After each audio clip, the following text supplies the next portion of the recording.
저항은 소용이 없다. 감염성 프랭크 보덴. 멜버른에서 내가 의사로서 훈련을 받았던 가톨릭 병원의 병동 이름은 성인의 이름을 따서 지어졌다.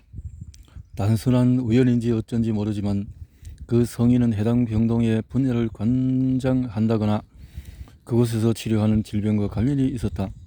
예컨대 한 남성 외과 병동은 의사들의 성인인 성 루크의 이름을 땄다. 15살의 나이로 아일랜드의 비기독교 출신 왕이었던 아버지에 의해서 죽임을 당한 선교자인 성 딤프나의 이름은 정신과 병동에 붙여졌다. 또 주여 저에게 선결과 금력을 주십시오. 하지만 아직은 말고요 라고 기도했던 기독교의 아버지 가운데 하나인 성 어거스틴의 이름은 감시가 철통 같은 펜트리지 교도소에 붙었다. 어거스틴의 어민이이자 힘겨운 결혼 뜻하지 않게 생긴 아이, 불륜의 희생자, 외도와 언어 폭력의 성인인 성 모니카는 부인과 병동에 이름을 올렸다. 그리고 여러분도 쉽게 짐작하겠지만은 성 베드로의 이름은 집중치료실에 붙었다. 하지만 눈먼 자들의 수호 성여인 루치아의 이름이 메티실린 내성 황색 포도상 구균에 감염된 환자들의 병동에 붙은 이유는 나도 잘 알 수가 없다. 한센병의 성인인 다미앵의 이름 역시 전혀 동떨어진 곳에 붙었다. 한편 황색 포도상 구균은 1941년에 페니실린이 발견되고 몇 해 지나지 않아서 내성이 생겼다는 증거가 있다. 1960년대에는 고도로 저항성을 갖는 견주가 처음으로 모습을 드러냈고 1970년대에는 전 세계적으로 격리 병동이 생겨났다.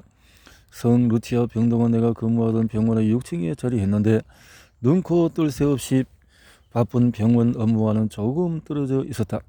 이 병동은 마치 수술실처럼 취급되었는데 병균을 외부에 퍼뜨리는 대신에 안에 가두는 공간이었다. 이곳에 들어가려면 입구에서 흰 가운을 벗고 청진기 각종 용품을 내려놓아야 하며 그 대신에 하얀색 작업복과 부츠를 착용해야 했다. 또 당시에는 알코올이 들어간 청열제는 흔하지 않아서 살균 효과가 있는 비누와 물로 손을 씻어야 병동에 입장이 가능했다. 환자들은 근원적인 증상들이 다양했고 한 명당 10명 이상으로 구성된 의료팀의 보살핌을 받았다.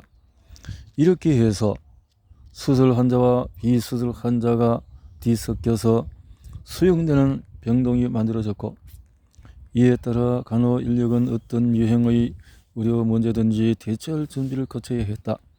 이것을 본 방문객들은 실망을 했다. 병동의 위치라든지 상주 의료진이 들어왔다 나가는 시간을 보면 하루에 한 번 이상은 거의 들리지 않는다는 점이 드러났기 때문이었다. 간호사들은 헌신적으로 이 일을 열심히 했지만은 루치아 병동의 교대 근무는 힘들고 벅차게 배치되었다. 그래서 감염병 환자들은 전문적으로 간호를 하는 개별 단위를 분리해 놓는 정도가 타협점이었다. 분리해.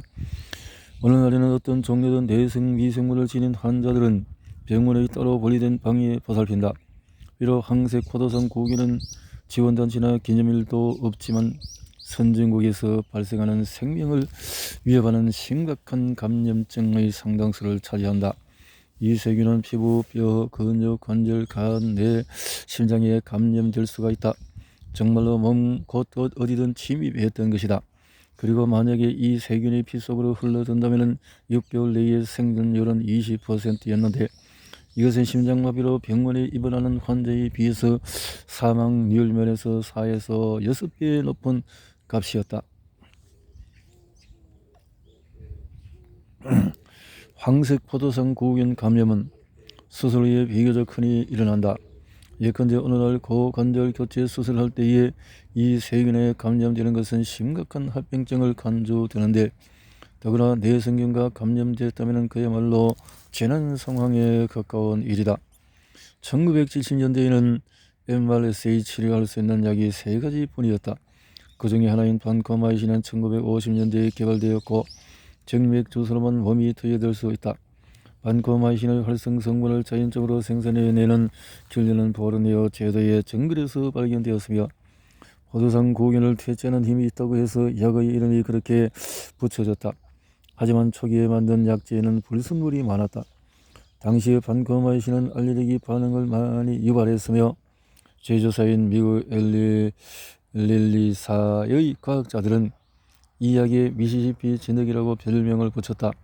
나중에 나온 약은 훨씬 정제되었지만 그리고 더 비싸며 여전히 알레르기와 비가역적인 신부전을 일으켰으며 때로는 뇌의 비가역적인 손상과 그에 따른 어지럼증, 균형 감각의 손실이 생겼다. 소량으로 보면은 이 약은 내성이 없는 연쇄상 구균을 퇴치하는 다른 항생제들과 비교했을 때 위력이 약하다. 오늘날에는 의료진이 반코마이신에 대한 처방과 투여를 감독해야 하기 때문에 나는 침대 옆에서 오랜 시간을 보내면서 지루해하는 환자들이라든지 가끔은 루치아 병동의 약간 정신이 이상한 입원 환자들의 정맥에 투여한 갈색 액체를 밀어넣고는 했다. MRSA 감염을 치료하는 또 다른 항생제로 리팜피진과 푸시딘산이 있는데 이 약들은 적어도 경고 투여해야지만 상당한 부작용이 있으며 가장 약한 증상이 심한 메스꺼움과 구역질이다. 리팜피신에 대한 내성이 급히 나타나는 것을 피하기 위해서는 둘을 같이 복용해야 한다. MRSA에 대항하는 효과적인 새 항생제인 리네졸리드가 세상에 나온 것은 2000년 들어서였다. 리네졸리드는 그 자체로 반코마이신보다 강력했지만 골수에 심각한 독성을 보일 수 있었기 때문에 복용 기간은 거의 몇 주로 제한된다.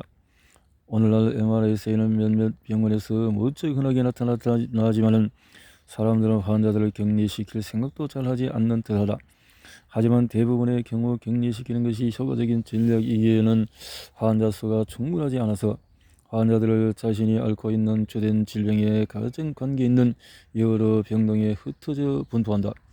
루치아 병동이 운 나쁘게 세균에 감염된 환자들을 격리하기 시작한 지 40년 만에 다른 미생물에도 다중적으로 내성을 가진 미생물들이 부상했다. 그러면서 당시에는 완전히 비축된 무기가 있는 것처럼 보였지만 MRSA에 대한 약에 대한 선택지는 극히 적어졌다. 대항하는 약에 대한 그렇다는 거죠. 여러분은 지금 10년 동안 매일같이 항생제 내성이 문제라는 말을 듣고 살았을 것이다. 하지만 2차 대전이 끝난 뒤에 모든 프랑스 사람들은 자기가 레지스탕스였다고 주장하듯이 내가 이 문제를 해결하고 열성적으로 싸웠다고 주장한다면 솔직하지 못한 일일 것이다. 1980년대의 후반에 나는 한 동료가 미국에서 명망 있는 펠로십 과정을 마치고 오스트레일리아에 돌아왔다는 사실을 알게 되었다. 그는 당시에 별로 중요하지 않게 취급되었던 세균은 장내 구균에 대한 내성을 집중적으로 연구하는 유명한 미생물학 실험실에서 일했다. 대단하네요. 나는 것들은 이렇게 말했어도 속으로는 그 동료의 관심사가 그렇게 중요하지는 않다고 여겼다. 내가 봤을 때 진짜 게임은 다른 곳에서 벌어지고 있었기 때문이다. 당시 세상에는 HIV가 한창 유행 중이었고 C형 감염균이 막 발견되던 차였다. 헤모필러스 백신이 새로 개발되었고 최신 항생제도 시중에 나왔다. 이런 상황에서 뱃속에 사는 성가신 미생물들이 일으키는 내성의 복잡한 메커니즘을 밝히는 이런 내게는 시시한 연구처럼 비춰졌다. 하지만 그건 정말 잘못이었다. 오늘날 항생제 내성은 전 세계적으로 거의 최악의 위기 상황을 일으키고 있다. 지난 60년 동안 인간에게 병을 일으키는 거의 모든 미생물들은 항생제나 항바이러스제의 진화적인 압력에 대응해 어느 정도의 내성을 발전시켰다. 이제 곧 우리는 후기 항생제 시대에 진입할지도 모른다. 몇몇 미생물들은 다른 미생물보다 빠르게 적응하며 우리는 찬장 속의 약의 전부 내성을 가진 세균들을 이미 접하고 있다. 물론 만약 우리가 내일 당장 효과적인 항생제가 떨어진다 해도 세상이 멸망하지는 않을 것이다. 인류는 꽤 성공적으로 앞으로 나아갔고 20세기 중반까지는 인구를 불리는 데 문제가 없었다. 하지만 항생제가 없으면 이식수술은 할 수 없었다. 백혈병이나 림프종 치료를 위한 골수 이식을 하다가 죽음을 맞는 환자 가운데 40%가 감염 때문이었다. 심장이나 폐, 신장, 간 이식도 마찬가지다. 효과적인 항생제가 없으면 감염병에 따른 사망을 거의 피할 길이 없다. 바깥 세상에서 살아남기에는 면역계가 아주 충분히 발달하지 못한 조선아들 또한 치료할 수 있었던 세균 감염 때문에 목숨을 잃을 것이다.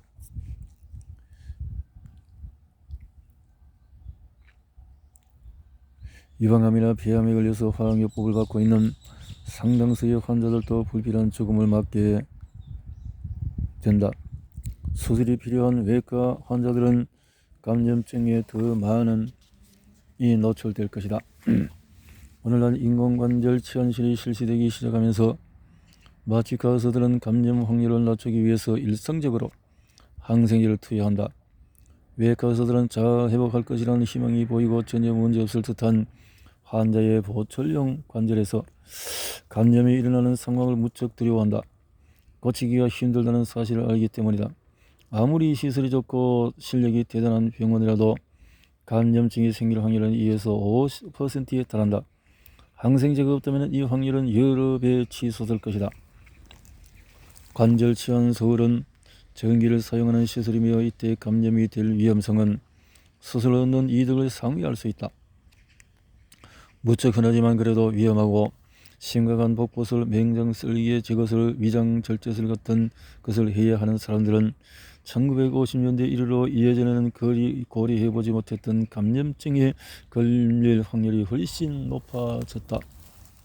하지만 이런 감염증을 쉽게 치료한다는 것은 이제 거의 과거의 일이다.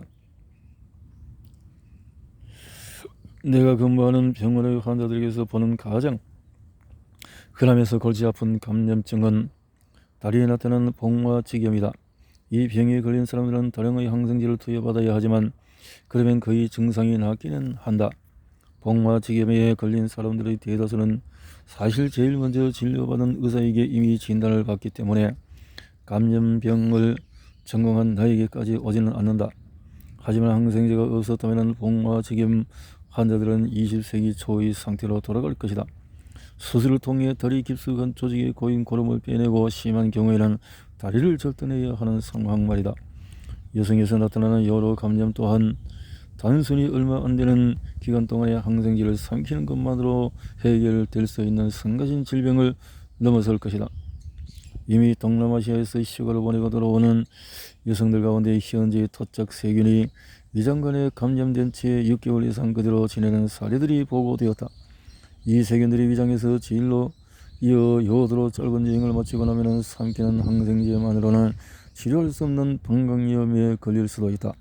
업무로 해외 출장을 떠나다가 돌아오는 남성들 가운데도 전립선 검사를 받지 말라는 의학적 충고를 무시했다가 나중에 중환자진 신세를 지는 사람들이 있다. 비뇨기과 의사들이 직장 생체 검사를 하다가 치료하기 힘들 만큼 내성을 지닌 미생물을 혈류 안으로 쏟아부을 수 있기 때문이다. 물론 항생제가 없다고 해서 그 세상이 멸망하는 것은 아니다. 다만 지금과는 아주 다른 모습이 되리라는 점은 확실하다. 항생제가 그렇군요. 항생제가 내성이 있다고 해도 또 항생제 없으면 수술이나 또 여행을 해서 옮길 수 있는 또 질세균들 이런 문제들이 계속해서 이어지기 때문에 세균에게 내성이 어떻게 생겨나는지를 이해하기 위해서는 역사상 가장 중요한 생물학적인 아이디어에 대해서 잠깐 둘러보는 게 좋다. 바로 진화 이야기다. 진화는 생물 개체군 안의 유전적인 변이에 대한 선택적인 환경의 압력에 의해 추동된다. 진화를 다윈의 영어인 적자생존으로 단순하게 요약할 수 있다. 생물이 살아남아 자손을 버틸 수 있도록 하는 유전적인 특성을 가진 유기체들만이 스스로의 유전자를 이어갈 수 있을 것이다. 유기체, 유전자. 대장균은 자기보다 더 복잡한 유기체들의 위장관 안에서 수억 년 동안에 살아남은 고대의 미생물이다. 이 사실을 알면 안도 할지 모르겠는데 이 세균들이 장 안에서 성행위를 하지는 않는다. 단지 자기 몸을 쪼개서 똑같은 복제본 둘로 나눌 뿐이다. 그렇게 가택이 생기는 대장균은 이미 대장균과 본질적으로 같다. 하지만 이렇게 복제본을 만들 때마다 실수가 생길 확률은 높아진다. 이런 실수는 돌연변이라고 불리며 번식 과정에 피할 수 없는 일부다. 돌연변이는 유전자의 다양성을 이끌어낸다. 여러분의 위장에서 살아가는 대장균의 개체균 안에는 수천 가지 유전적인 변이 또는 균주가 존재할 것이다. 이 변이들은 현미경으로 관찰해보면 전부 똑같아 보이지만 각 세균들을 이루는 단백질의 혼합물 속에는 약간의 차이들이 있다. 이런 대부분의 돌연변이는 아무런 효과도 없으며 세균의 외양이나 행동에 어떤 차이도 일으키지 못한다. 하지만 몇몇 돌연변이는 대장균의 번식을 하지 못하도록 막아 말 그대로 막다른 골목에 이르게 할 수도 있다. 또 세균 단백질에 가해지는 몇몇 변이는 세균이 인간의 위장벽에 부착하는 방식에 영향을 줄 수 있다. 항생제에 대한 세균의 민감성을 바꾸기도 한다. 진화는 환경에 적합한 개체를 선호하며 그렇기 때문에 시간이 지날수록 소수의 균주들이 모든 사람들의 위장에 살고 있는 덜 흔한 변이를 가진 수천 종류의 변이체들을 압도한다. 사람이 항생제를 복용하면 이 약에 민감하게 반응하는 대장균 수는 상당수 죽어버린다. 그리고 항생제에 자연적으로 내성이 있는 얼마 안 되는 균주들만이 생존에 유리해질 것이다. 항생제를 복용하는 동안에는 내성을 가진 세균들이 자유롭게 번식할 테고 우위를 점한다. 하지만 약에 대한 내성이란 대사적인 비용으로 다가온다. 항생제의 내성을 가진 대장균은 인체 내부에 항생제가 존재하는 동안에는 다른 균들보다 우위에 있지만 일단 선택압이 사라지고 나면 항생제에 민감한 대장균 가운데 그동안 버티던 몇몇이 우위를 되찾고 내성을 가진 균주보다도 더 빠르게 번식해 나간다. 그러면서 이전의 우세한 위치로 돌아오는 것이다. 반면에 만약 항생제에 대한 선택압이 계속 이어지거나 주기적으로 반복된다면 내성을 가진 균주들은 생존을 위한 싸움에서 영구적인 승자가 될 수도 있다. 이런 상황이 조성되고 나면 나중에 선택압이 사라졌다고 해도 내성을 가진 균주만 남게 된다. 이렇듯이 대장균 개체군 안에서 일어나는 이런 세균과 인간 항생제 사이의 복잡한 상호작용에 의존한다. 그럼에도 이 작용은 진화가 실제로 일어난다는 점을 단순 명료하게 증명하고 있다. 세균은 여러 가지 방식으로 항생제에 내성을 갖도록 진화해 왔다. 가장 흔한 네 가지 메커니즘은 다음과 같다. 항생제를 분해하는 효소를 생산. 항생제가 달라붙지 못하도록 세균의 표면을 변화시킨다. 세균이 흔하게 사용되는 대사 경로를 변화시킨다. 항생제가 세균 내부에 침투하거나 만약에 침투했어도 바깥으로 분포질해 나가지 못하도록 방해하는 여러 수단을 만들어낸다. 항생제 가운데 가장 큰 범주는 베타락탐 계열이다. 페니실린, 세팔로스포린, 카르바페넴이 여기에 들어간다. 베타락탐 계열의 약은 탄소와 질소, 수소로 이루어진 고리 하나를 가졌으며 이 고리는 세균세포 표면의 페니실린 결합 단백질 PBP라는 불리는 단백질에 결합한다.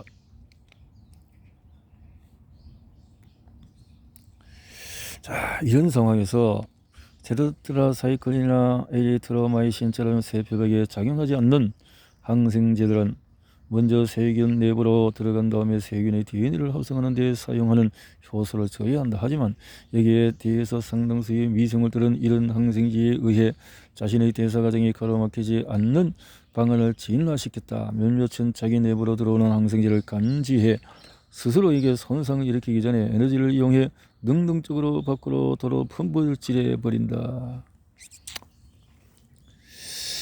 자, 이렇게 해서 한다는 거죠. 내성이 진화하는 속도는 해당 지역의 항생제 처방 패턴과 세균 자체의 생리학에 따라서 결정이 된다. 또 세균의 내성이 변하는 패턴에 대해서 이야기할 때 빠지지 말아야 할 것은 슈퍼버그다. 슈퍼버그. 독성.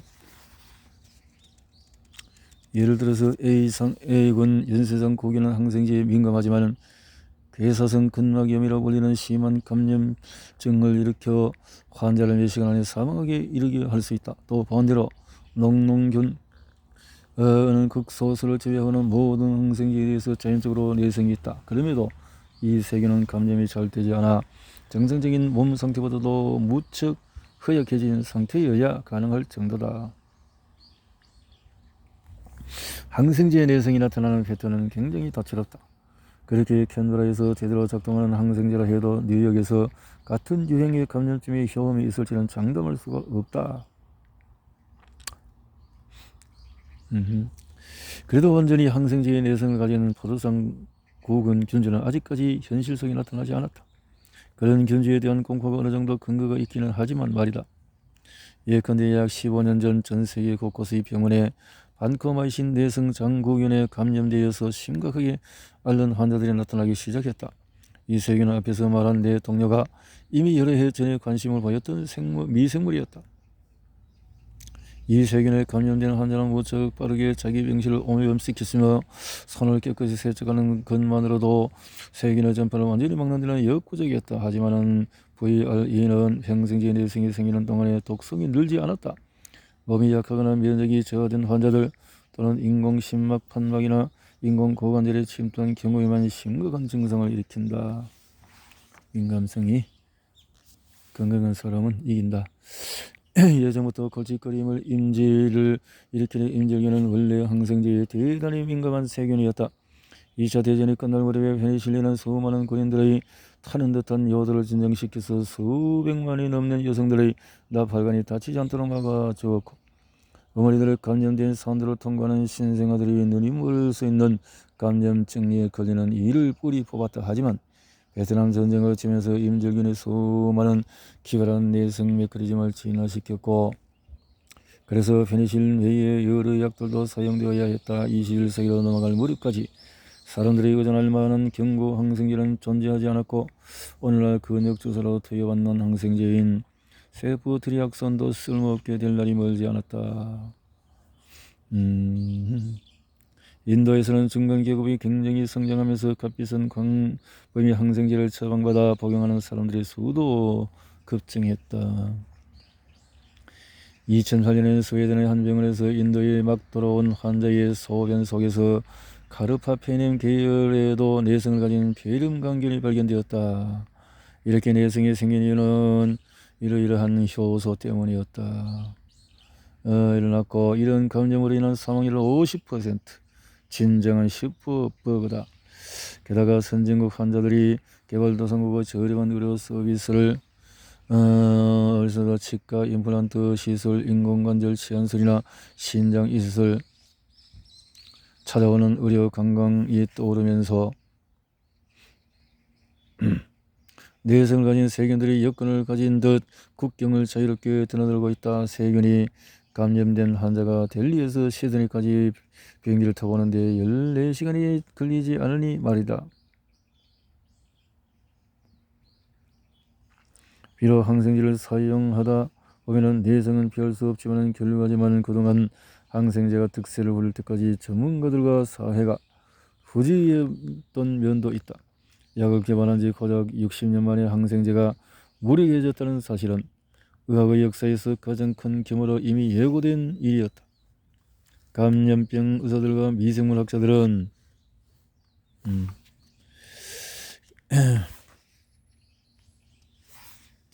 기후과학자들이 이미 경험했던 것과 비슷한 좌절을 공유한다.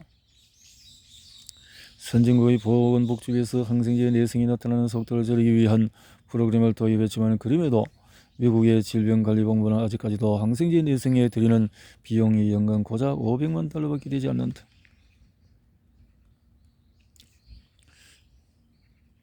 농부들은 수십 년에 걸쳐 가축들에게 성장 촉진제로 항생제를 주면서 이런 동물들의 위장 속에서는 내성 세균은 인간의 먹이 사슬 안으로 들어온다. 이런 이유로 지금은 여러 나라에서 가축에게 항생제를 먹이지 말도록 제한하는 중이다. 몇몇 국가에서는 아예 항생제를 금지하려는 시도도 있다. 약 30년 동안 제약업계는 세균보다도 몇 발자국 앞서 갔다. 세균들에 대항해서는 미세한 우위 새 항생제가 개발된 해는 1987년이었다. 예전에는 너무 약하거나 독성이 세서 부적당하다고 여겨졌던 약들이 이제는 새로운 내성을 얻은 세균들을 치료하는 데 적당하다고 재발견되었다. 항생제와 효소 저해제를 새롭게 조합하는 방식도 시도되었지만 항생제의 심한 내성이 존재하는 경우에는 대부분 그렇게 효과적이지 않았다. 신약의 부재는 생물학적인 문제뿐만 아니라 시장의 문제이기도 하다. 새로운 항생제를 개발하면 수억 달러가 들지만 30년 동안 이 돈은 고콜레스테롤이나 고혈압 같은 만성 질환을 해결하기 위한 약품의 개발비로 흘러 들어갔다. 그렇죠. 자, 이렇게 해서 2014년 선중에서 에볼라 바이러스가 자국에 가한 위협에 과잉 반응을 했지만 동시에 이 치명적인 바이러스에 실제로 어떤 나라들은 영향을 받는지에 대해서는 계속 무시했다. 에볼라 바이러스는 제대로 기능하는 보건 체계를 만나면 무시무시한 실체를 빨리 드러낸다. 그러면 긴급하고 효과적인 공중보건사의 반응이 뒤따른다. 내면의 내성을 가진 세계는 매일 수백만에 달하는 휴가나 의료성의 목적으로 국경을 넘는 여행객들을 따라 자기도 이동하는 중이다. 이 여행객들은 위생물에 감염된 자신의 몸을 세어간이나 격리 수술에 신고하지 않기 때문이다. 에볼라 바이러스와는 달리 이런 세계들은 아무것도 모르고 비행기를 탄 여행객들의 위장, 코, 피부에 조용히 몸을 씻고 같이 여행한다. 이 세계들은 결코 공항에서 방역 문제로 발각되지 않으며 그에 따라서 기차나 택시, 버스를 타고 시내로 들어가 조용히 몸을 면서 자기들만의 방식으로 주인에게 은혜를 갚기를 기다릴 것이다. 참 그렇네요.